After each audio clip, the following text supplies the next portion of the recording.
নমস্কার, কেমন আছেন সবাই? আমার আরও একটি ছোট্ট রান্নার ভিডিওতে আপনাদের সবাইকে অনেক স্বাগত। তো আজকে বানাবো একটা চিকেনের একদম নতুন রেসিপি, যেটা খেতে কিন্তু অসাধারণ। নান বলুন, রুটি বলুন, পরোটা, গরম গরম ভাতের সাথেও মন্দ লাগে না। তো আমার আগে থাকতেই ঘরে আনা ছিল বেশ কিছুটা চিকেন, খুবই অল্প পরিমাণে। এবার ওই চিকেনগুলোই আমি আরও ছোট ছোট টুকরো করে নিয়েছিলাম, একদমই ছোট সাইজে। এবারেতে খানিক গোলমরিচ, টক দই দিয়ে ভালো করে ম্যারিনেট করে 10 মিনিটের জন্য ঢাকা দিয়ে রেখে দিলাম। আমি নিয়ে নিচ্ছি একটা ক্যাপসিকাম আর কটা পেঁয়াজের, যেগুলো আমি পেঁয়াজের পাপড়িগুলো ছাড়িয়ে ছাড়িয়ে নিয়েছি, দেখে বোঝাই গেল। এবার একটা মশলা রেডি করে আমি অল্প পরিমাণে আদার টুকরো, 7 থেকে 8 কোয়া রসুন, একটা ছোট সাইজের পেঁয়াজের টুকরো, 3টে শুকনো লঙ্কা, ছোট সাইজের টমেটোর টুকরো, বাস একটা মিহি পেস্ট বানিয়ে নিলাম। পেস্টটা রেডি করে নিয়ে কড়াইয়ে দিয়ে দিলাম তেল, তেলে দিয়ে দিলাম একটু গরম মশলা, গোটা গরম মশলার সঙ্গে তেজপাতাও।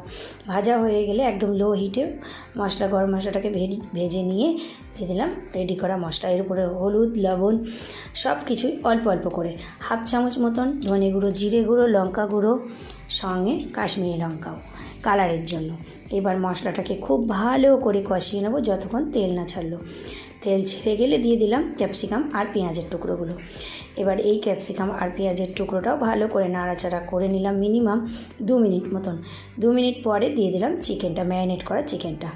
এবার চিকেনটা দিয়ে ভালো করে নাড়াচাড়া করে, এখন কিন্তু আমি গ্যাসের ফ্লেম একদম লো হিটে রেখেছি, না হলে কিন্তু দই দেওয়া মাত্র কেটে যেতে পারে।